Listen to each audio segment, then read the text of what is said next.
Class 8 Science NCERT Chapter Number 1 Crop Production and Management. So Perry and Buju went to their uncle's house during the summer vacation. Their uncle is a farmer. One day they saw some tools like खुरपी, sickle, shovel, etc. in the field. तो होता क्या है, जो पहले और बुजू होते हैं वो एक दिन अपने अंकल के घर गए होते हैं. उनके अंकल जो होते हैं एक फार्मर होते हैं.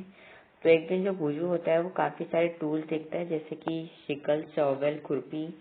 तो उसके दिमाग में ख्याल आता है कि ये सारे टूल्स कहाँ यूज होते हैं. तो जैसा कि हमने पहले ही पढ़ रखा है कि जो जितने भी लिविंग ऑर्गेनिज्म होते हैं उन्हें फूड की जरूरत होती है जिंदा रहने के लिए. तो अब ये क्वेश्चन ये आता है कि हमें फूड लेना क्यों जरूरी है. क्योंकि जो हमारी बॉडी है उसे एनर्जी की जरूरत होती है किसी भी काम को करने के लिए, और फूड जो होता है एक फॉर्म ऑफ एनर्जी होता है. तो अब अगला क्वेश्चन ये आता है कि हमारी जो कंट्री की पॉपुलेशन वो काफी ज्यादा है, तो हमें क्या करना पड़ेगा कि हम जो है इतनी लंबी पॉपुलेशन को फूड प्रोवाइड कर सकें. तो इसका ऑप्शन एक सीधा सा यही है कि जो फूड है उसे हमें लार्ज क्वांटिटी में या लंबी मात्रा में ग्रो करना होगा.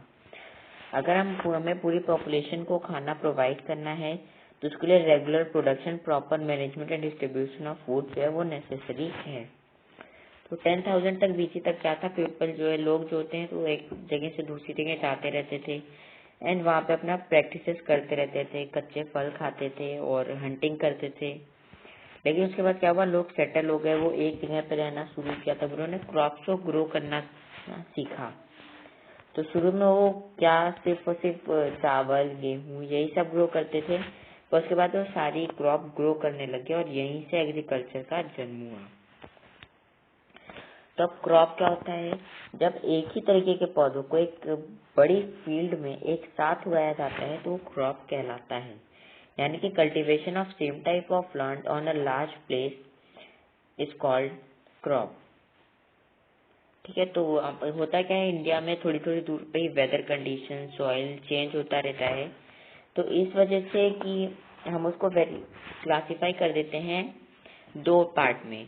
एक होता है खारिफ क्रॉप, एक होता है रबी क्रॉप. तो खारिफ क्रॉप वो होती है जो कि रेनी सीजन में बोई जाती है, और रबी क्रॉप्स वो होती हैं जो कि विंटर सीजन में बोई जाती हैं. तो खारिफ क्रॉप के एग्जाम्पल होते हैं जैसे कि पैडी, मेज, सोयाबीन, ग्राउंडनट एक्सेट्रा. और रबी क्रॉप के एग्जाम्पल होते हैं wheat, grain, P, mustard. Basic practices of crop production. तब देखो, क्रॉप ग्रो करना कोई ऐसे नॉर्मल काम तो है नहीं, उसके लिए हमें काफी सारे काम करने होते हैं. तो सीरियल वाइज देखने के हमें क्या क्या काम. सबसे पहले प्रिपरेशन ऑफ सॉइल, मतलब कि हमें मिट्टी को तैयार करना होता है. उसके बाद सोइंग, हमें बीज को बोना होता है. उसके बाद एडिंग मैन्योर एंड फर्टिलाइजर, हमें उसमें खाद और पांस डालनी होती है. फोर्थ होता है हमारा इरिगेशन, हमें उसको पानी देना पड़ता है. और फिफ्थ जो पार्ट होता है उसमें प्रोटेक्टिंग फ्रॉम वीड्स. तो जो अनवांटेड प्लांट्स होते हैं या कीड़े होते हैं जो जो कि मतलब अच्छे नहीं होते हमारे पौधों की सेहत के लिए, तो हमें उनसे अपने पौधों को बचाना रहता है, जिसके लिए हम दवाई छिड़कते हैं, इंसेक्टिसाइड, पेस्टिसाइड्स. उसके बाद तो हमें उसे काटना पड़ता है, हार्वेस्टिंग होती है उसकी. एंड फाइनली हम उसको जो है कहीं पे स्टोर करके रख लेते हैं यूज करने के लिए. तो प्रिपरेशन ऑफ सॉइल जो कि हमारा फर्स्ट स्टेप होता है किसी भी क्रॉप को ग्रो करने से पहले. One of the most important task in agriculture is to turn the soil and loosen it. It allows the root to prepare deep into the soil. तो होता क्या है कि पहला जो मोस्ट इम्पोर्टेंट होता है वो होता है प्रिपरेशन ऑफ सॉइल. तो हमें करना क्या होता है, उसको टर्न करना होता है, मतलब जो नीचे की मिट्टी होती है उसे हम ऊपर लाते हैं ताकि उनमें अच्छे से इरिगेशन हो. और जो ऊपर की मिट्टी है उसमें हम ऑलरेडी क्रॉप ग्रो कर चुके होते हैं तो उसके न्यूट्रिएंट्स कम होते हैं. तो नीचे की मिट्टी से क्या होता है, न्यूट्रिएंट्स ज्यादा मिलते हैं और जो रूट होती है वो अंदर तक चली जाती है. तब जो सॉइल हम लूज करते हैं, यानी कि सॉइल थोड़ी सी खुरदुरी सी हो जाती है, यानी कि थोड़ा हार्ड नहीं रहता है, वो सॉफ्ट सॉफ्ट सा हो जाता है. तो वो हेल्प करता है जितने भी अर्थवॉर्म और माइक्रोबीज होते हैं सॉइल में, तो वो काफी अच्छे फ्रेंड्स होते हैं फार्मर के. क्योंकि वो जो है कई बार जैसे कि नाइट्रोजन हमने देखा, तो जो राइजोबियम बैक्टीरिया होता है वो नाइट्रोजन को कंज्यूमेबल फॉर्म में कन्वर्ट कर देता है प्लांट्स के लिए, बिकॉज वो डायरेक्टली नहीं कर सकते.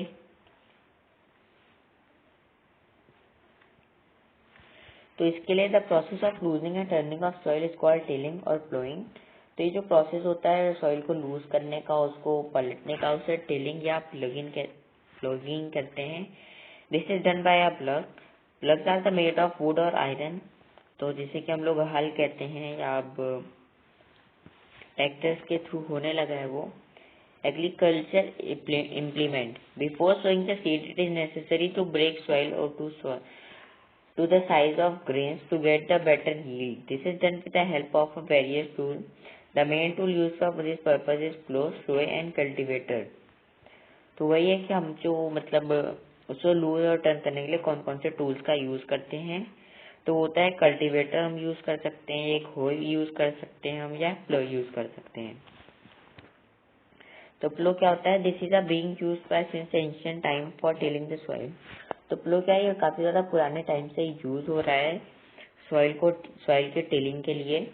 Adding fertiliser to the crop, और क्रॉप में जैसे फर्टिलाइजर डालना होता है तो उसके बाद भी हमें इसको करना पड़ता है, फील्ड को प्लग करना पड़ता है। Removing the weed, scraping of soil, ठीक है ना। तो सॉइल को, मिट्टी को आपस में मिलाने के लिए भी हम इसी का यूज करते हैं। होय क्या होता है? It is a simple tool which is use for removing weed and for loosening the soil. तो होय जो मकोड़े होते हैं, अनवांटेड प्लांट्स होते हैं जो हमारे क्रॉप में ग्रो कर जाते हैं, उनको निकालने के लिए यूज होता है। और ये एक ब्लेड की तरह वर्क करता है। Cultivator, nowadays plugging is done by the tractor driven cultivator. The use of cultivator saves the labors and time. तो अब मॉडर्न टाइम में क्या होता है? वो कल्टीवेटर से काम किया जाता है। इससे दो फायदे होते हैं, पहला तो हमारा टाइम बचता है और दूसरा लेबर बच जाता है। तो सोइंग क्या होता है? Sowing is the most important part of the crop production. Before sowing good quality of seeds are selected. Good quality seeds are clean and healthy seeds of the good variety. तो होता क्या? Sowing यानी कि बीजों को बोना, ये एक इम्पॉर्टेंट पार्ट होता है क्रॉप प्रोडक्शन का। बिकॉज अगर हम बीज को बोएंगे ही नहीं तो हमें फसल कैसे मिलेगी? सबसे पहले होता क्या है? हम जाते हैं, अच्छी क्वालिटी के चीज को खरीदते हैं, उसके बाद क्या होता है? उसको हम साफ करते हैं और जो उसमें से अच्छे सीड्स होते हैं उनको हम बो देते हैं। तो सिलेक्शन ऑफ सीड भी काफी इम्पोर्टेंट मेथड होता है,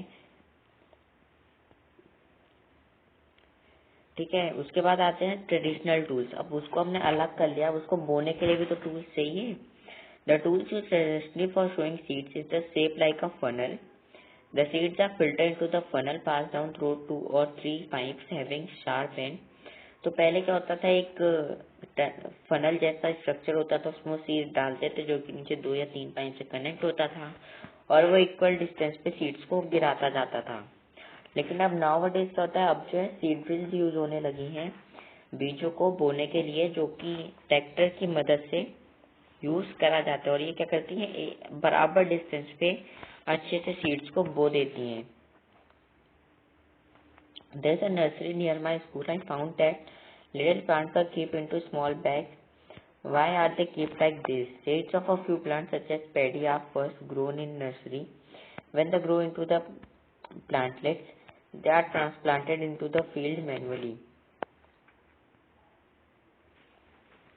तो होता क्या है? कुछ प्लांट क्या होते हैं, उनको सीधा आप बीज डाल के नहीं उगा सकते थे, पहले उनको नर्सरी में उगाया जाता है और उसके बाद जो है फिर उनको ले जाके खेत में लगा दिया जाता है। And appropriate difference between the seeds is important to avoid overcrowding of plant. तो क्या होता है? अगर हम सीड्स को बहुत ज्यादा पास पास कर देंगे तो उनमें लड़ाई झगड़ा होगा। किसके लिए? न्यूट्रिएंट्स के लिए। किसी को पानी नहीं मिला, किसी को खाद नहीं मिली, और ताकि अगर उनको सफिशिएंट सनलाइट नहीं मिलेगी, न्यूट्रिएंट्स नहीं मिलेगा, वाटर नहीं मिलेगा, तो वो अच्छे से ग्रो नहीं कर पाएंगे। अब अगला स्टेप होता है हमारा एडिंग मैन्योर एंड फर्टिलाइजर, यानी कि खाद और पांच को ऐड करना। अब हमने बीज बो दिया, लेकिन अब उसको न्यूट्रिएंट्स तो चाहिए, उसको सॉइल से सारे न्यूट्रिएंट्स मालूम नहीं मिल पा रहे हैं। तो होता क्या है? उसमें मैन्योर या फर्टिलाइजर ऐड करते हैं। ये बेसिकली न्यूट्रिएंट्स होते हैं जिनकी प्लांट्स को जरूरत पड़ती है। तो ये जब उनको सप्लाई कर दिए जाते हैं तो उनकी ग्रोथ काफी ज्यादा अच्छे से हो जाती है।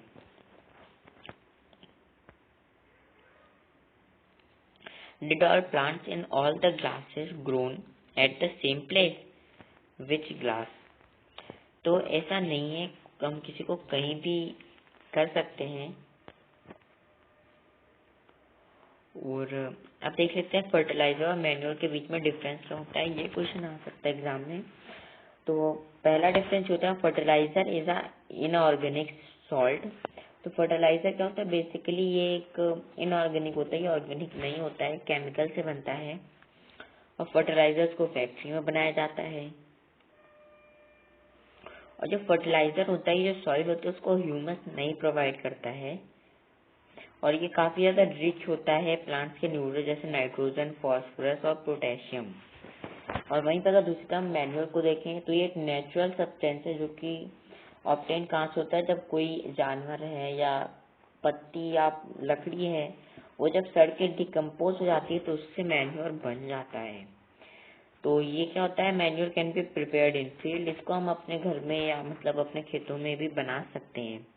Manure provide a lot of humus to the soil, but ये जो मैन्योर होते हैं ये ह्यूमस प्रोवाइड करती है सॉइल को।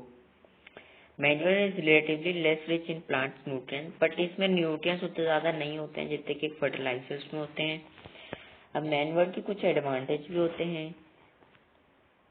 It enhance the water holding capacity of the soil.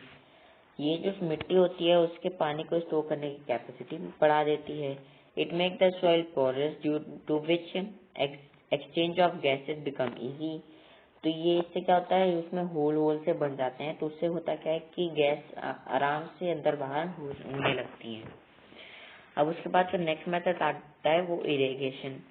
अब हमने उसको पानी दे दिया, उसमें नहीं पानी नहीं दिया अभी, उसमें हमने बीज बो दिए, उसमें खाद वगैरह डाल दी, न्यूट्रिएंट्स मिल गए उसको, तो उसको पानी भी तो चाहिए। तो जैसे कि हम सबको पानी चाहिए होता है उसी तरीके से प्लांट्स को भी पानी चाहिए होता है।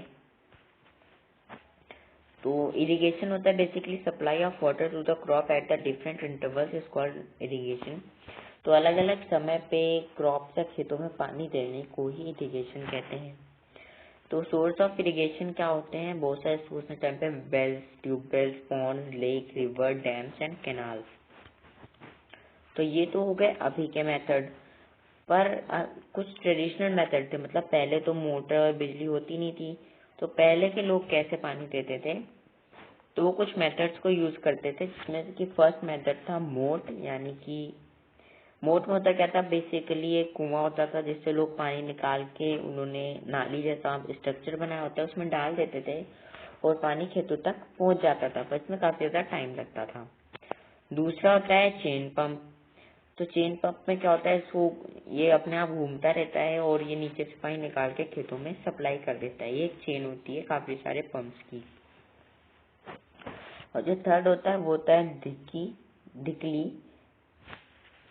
और ढिकली में भी वही होता है कि ये अपने आप जो है पानी निकालता है और फिर उन्होंने एक स्ट्रक्चर सा बनाया होता है पाइप के, जिसके थ्रू जो पानी होता है वो खेतों तक पहुंच जाता है।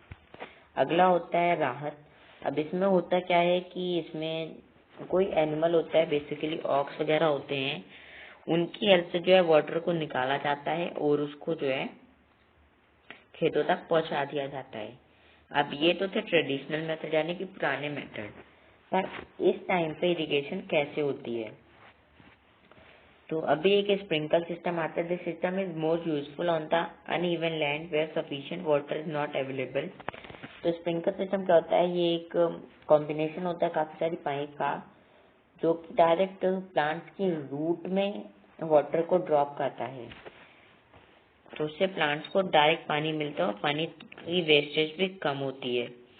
दूसरा होता है drip irrigation. This is the system water for drop by drop at just position of the root. तो ड्रिप सिस्टम में क्या होता है, ये एक एक ड्रॉप करके बूंद बूंद करके पानी को जो है उनकी रूट्स में डालता है, थोड़ा थोड़ा करके डालता है। और ये बेस्ट टेक्निक मानी जाती है फ्रूट्स के जो प्लांट्स होते हैं उनको, या फिर गार्डन या पेड़ों में पानी देने के लिए। तब हमने उसको पानी भी दे दिया, पर अब क्या होता है उसमें कभी कभार कीड़े लग जाते हैं, तो कीड़ों से भी बचाना है उसको।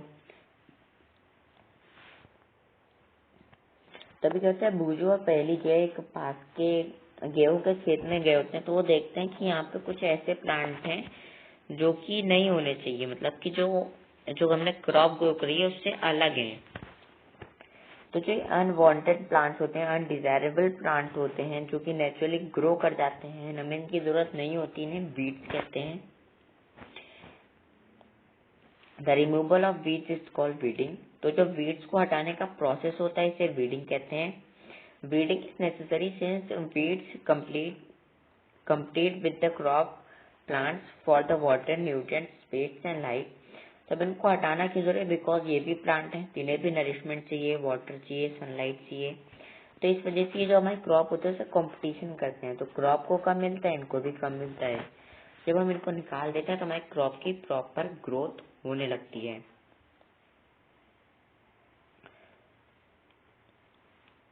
तो इसके लिए जो है काफी सारे केमिकल्स आते हैं जिनको कि आप स्प्रे कर सकते हो। तो ये जो जितने भी वीडिसाइड्स होते हैं ये सूख जाते हैं या फिर खत्म हो जाते हैं, और ऐसे जो केमिकल्स होते हैं इन्हें वीडिसाइड्स कहते हैं। तो बेसिकली होता क्या है, weedicides are the chemical which are used to separate the weeds from the crop. ठीक है, अब हमारी क्रॉप ग्रो हो गई, उसमें कीड़े भी नहीं लगे, पर अब उसको काटना भी तो पड़ेगा ना। तो अब जब हमारी क्रॉप मैच्योर हो जाती है तो इसकी हम हार्वेस्टिंग करते हैं। तो हार्वेस्टिंग का फुल फॉर्म क्या होता है, the cutting of crop after it is mature is called harvesting.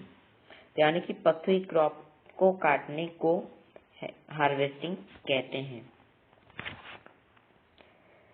ठीक है, in the harvested crop the grain seed need to be separated from the chaff। This process is called threshing. तब होता क्या है, grain के साथ काफी सारे छोटे छोटे से लकड़ियों के टुकड़े या पौधों के टुकड़े भी आ जाते हैं। तो उनमें से जो मेन ग्रेन को अलग करने का जो प्रोसेस होता है उसे थ्रेसिंग कहते हैं। Farmer with small holding of land do the separation of grain and chaff by winnowing. तो ये होता क्या है कि जो छोटे फार्मर्स होते हैं जिनके पास बहुत बड़ी जमीन नहीं होती है, वो ग्रेन्स को चाप से सेपरेट करने के लिए विनोइंग मेथड का यूज करते हैं, जो कि हमने ऑलरेडी पढ़ रखा है क्लास 6 में। तब क्रॉप कट गई, हमने उसमें से ग्रेन भी निकाल लिया, तो अब बचा हमारे पास सिर्फ एक काम, और वो क्या है, वो बचा काट लिया, उसको ले लिया, तो कहीं रखना तो पड़ेगा, तो हमें उसे स्टोर करना पड़ेगा। Storage of produce is an important task. अब हमने जो भी किया उसको स्टोर करना काफी ज्यादा इम्पोर्टेंट टास्क है। The crop grows are to be keep for a longer time, they should be safe from moisture, insect, rats and micro organism. The fresh crop has more moisture, especially harvested grain are stored without drying. They may get spoiled or attacked by organisms, losing their germination capacity। तो होता क्या है कि storage करने से पहले जो crop होती है, जो कि नई नई काटी गई होती है खेत से, वो क्या होता है, उसमें काफी ज्यादा मॉइस्चर होता है। तो अगर हम उसको धूप में नहीं सुखाते हैं तो उसके काफी ज्यादा चांसेस होते हैं कि वो स्पॉइल हो जाएगी या उसमें कीड़े लग जाएंगे। तो इसी वजह से काफी ज्यादा जरूरी होता है कि हम उनको रखने से पहले एक बार सुखा लें, ताकि हम उनको जो अटैक होता है इंसेक्ट्स का, पेस्ट का, बैक्टीरिया का, इन सबसे बचाने के लिए।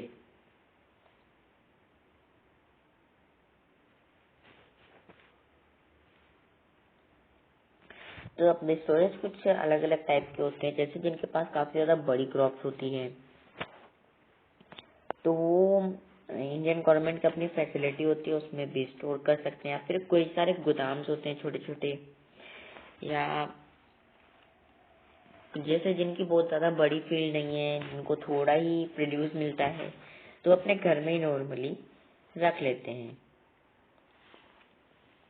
लेकिन जिनकी बड़ी स्टोरेज होती है वो जो है जूट के बैग्स में या मेटेलिक बिन्स में अपने जो ग्रेन होता है उसको स्टोर कर देते हैं।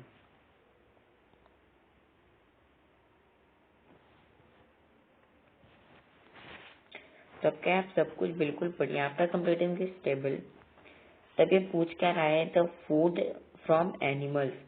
तो ये तो था कि हम क्रॉप को कैसे ग्रो करते हैं, अब एनिमल से भी तो हमें फूड मिलता है, तो कैसे मिलता है आफ्टर कंप्लीटिंग दिस टेबल। तो ये हमसे पूछा है जैसे मिल्क हमें किस किस चीज से मिलता है, फिर मीट भी ये पूछ सकता है हमें किस किस चीज से मिलता है, फिर एग। तो ऐसे हमें लिख देना रहेगा कि हमें किस किस चीज से क्या क्या मिलता है।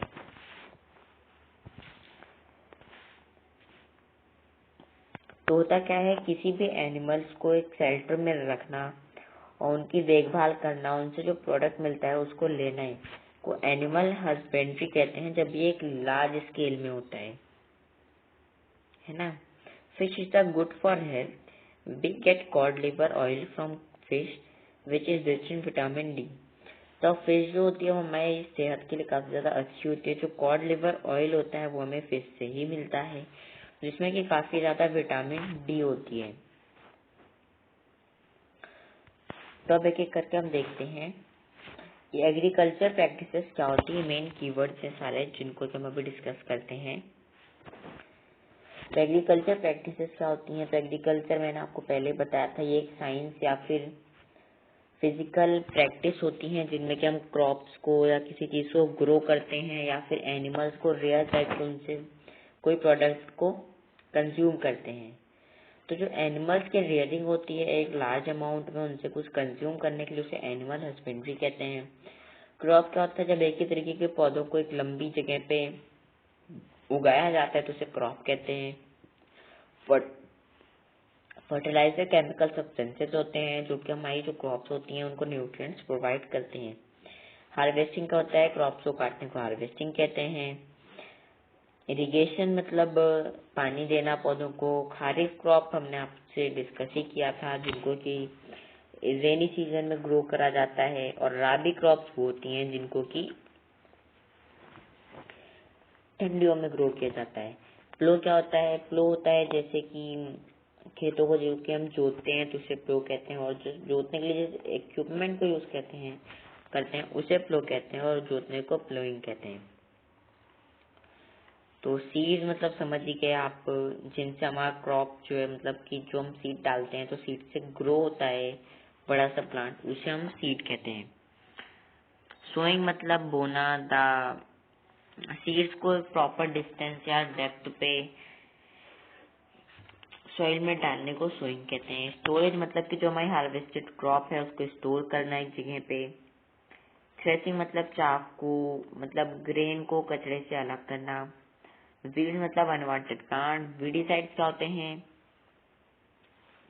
वीडीसाइड्स वो केमिकल होता है जिससे कि हम वीड्स को हटा सकते हैं अपनी क्रॉप्स